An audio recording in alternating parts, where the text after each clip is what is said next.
हजरत सुलेमान अलैहिस्सलाम अल्लाह के चुने हुए पैगंबर थे, जिन्हें ऐसी अनोखी नेमतें दी गई जो और किसी नबी को नहीं मिली।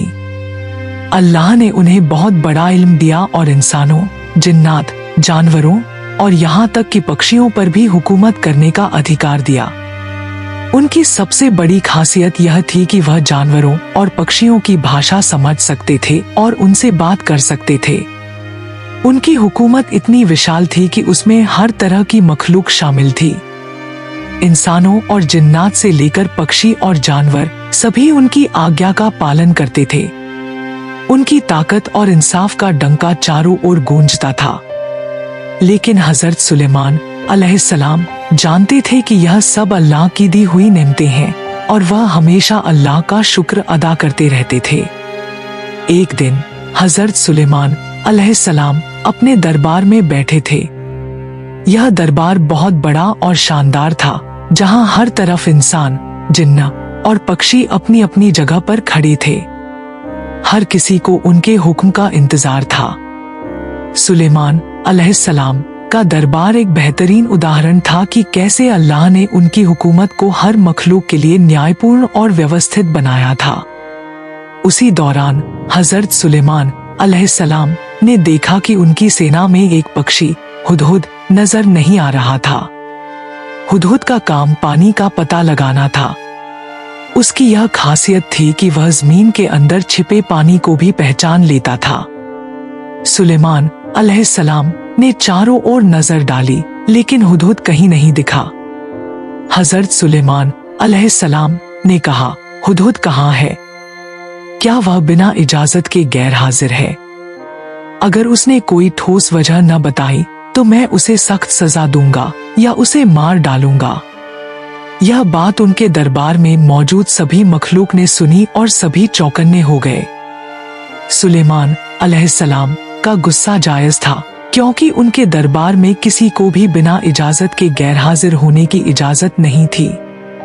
कुछ समय बाद हुदहुद उड़ता हुआ दरबार में पहुंचा। वह थका हुआ लग रहा था, लेकिन उसकी आंखों में एक चमक थी, जैसे वह कोई बहुत खास खबर लेकर आया हो। उसने आते ही कहा, ए अल्लाह के नबी, मैं आपकी गैर हाजिरी पर माफी चाहता हूँ, लेकिन मैं एक बहुत अहम खबर लेकर आया हूँ। हजरत सुलेमान अलैहिस्सलाम ने उसकी बात सुनी और पूछा, ए हुदहुद, ऐसा क्या देखा है तूने जो इतना अहम है?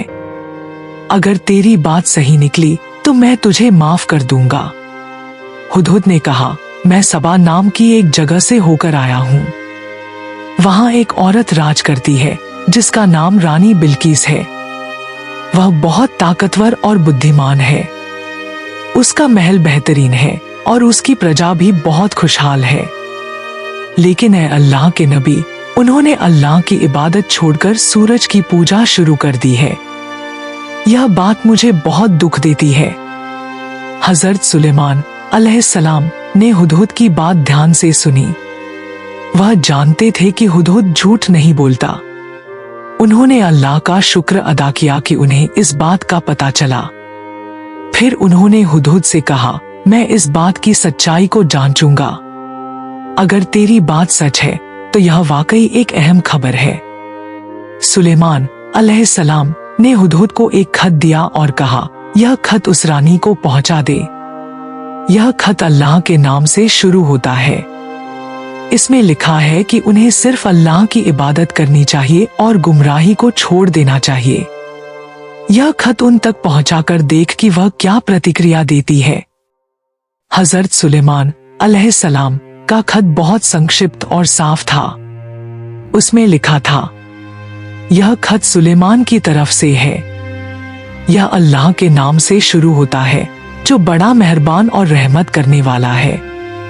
खुदा के सामने झुको और सिर्फ उसी की इबादत करो। गुमराही को छोड़ दो और अल्लाह को अपना पालनहार मान लो। हुदहुद ने खत लिया और उड़ते हुए सबा की तरफ रवाना हो गया।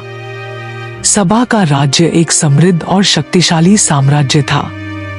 वहां की रानी बिल्किस बहुत बुद्धिमान और समझदार थी। उनका महल अत्यंत भव्य था, जिसे सोने, चांदी और कीमती रत्नों से सजाया गया था। उनकी सेना और प्रजा उनके प्रति वफादार थी, लेकिन उनकी सबसे बड़ी कमी यह थी कि वह और उनकी प्रजा अल्लाह को छोड़कर सूरज की पूजा करते थे। हुदहुद उड़ते हुए सबा पहुंचा और रानी बिल्किस के महल के अंदर दाखिल हो गया। उसने खत रानी के पास गिरा दिया। रानी ने खत उठाया और उसे पढ़ना शुरू किया। खत पढ़ते ही वह चौंक गई। उन्होंने अपने दरबारियों को बुलाया और उनसे कहा, मुझे एक बहुत खास खत मिला है। यह खत सुलेमान की तरफ से है। इसमें लिखा है कि हमें अल्लाह की इबादत करनी चाहिए और सूरज की पूजा छोड़ देनी चाहिए। रानी बिल्किस ने दरबारियों से पूछा, इस खत पर हमें क्या करना चाहिए? मैं कभी कोई फैसला तुम्हारे बिना नहीं करती। दरबारियों ने जवाब दिया, हम शक्तिशाली लोग हैं, हमारे पास बड़ी सेना और ताकत है। अगर आप चाहें तो हम सुलेमान से लड़ सकते हैं। लेकिन रानी बिल्किस ने कहा, लड़ाई करना सही नहीं होगा। मैं पहले इस बात की जांच करूंगी कि सुलेमान सच में कौन है। अगर वह एक सच्चे नबी हैं, तो हमें उनकी बात मान लेनी चाहिए। रानी बिल्किस ने फैसला किया कि वह खुद हजरत सुलेमान अलैहिस्सलाम से मिलेंगी। उन्होंने उनके पास जाने के लिए तैयारी शुरू कर दी। उन्होंने हजरत सुलेमान अलैहिस्सलाम को कई तोहफे भेजे ताकि उनकी नियत को परखा जा सके। जब तोहफे हजरत सुलेमान अलैहिस्सलाम के पास पहुंचे तो उन्होंने कहा, अल्लाह ने मुझे जो दिया है वह इन सब चीजों से बहुत बेहतर है। मैं तुम्हारे तोहफों को नहीं चाहता। मैं सिर्फ यही चाहता हूँ कि तुम अल्लाह की इबादत करो। रानी बिल्किस ने जब सुलेमान अलैहिस्सलाम की बात सुनी तो वह समझ गई कि वह एक सच्चे नबी हैं। उन्होंने अपने महल में पहुंचने से पहले देखा कि सुलेमान अलैहिस्सलाम ने अल्लाह के हुक्म से उनका पूरा महल अपने पास मंगवा लिया था। यह देखकर वह हैरान रह गई और कहने लगी, मैं मान गई कि अल्लाह ही सबसे बड़ा है। मैं उसकी इबादत करती हूँ और सुलेमान अलैहिस्सलाम के साथ इस्लाम कबूल करती हूँ। यह वाकया हमें सिखाता है कि अल्लाह के हर पैगंबर ने इंसानियत को सही रास्ता दिखाने के लिए काम किया। छोटे से पक्षी हुदहुद ने एक पूरे साम्राज्य को गुमराही से निकालकर अल्लाह की राह दिखाने में मदद की। अल्लाह के हर फैसले में हिकमत और रहमत होती है।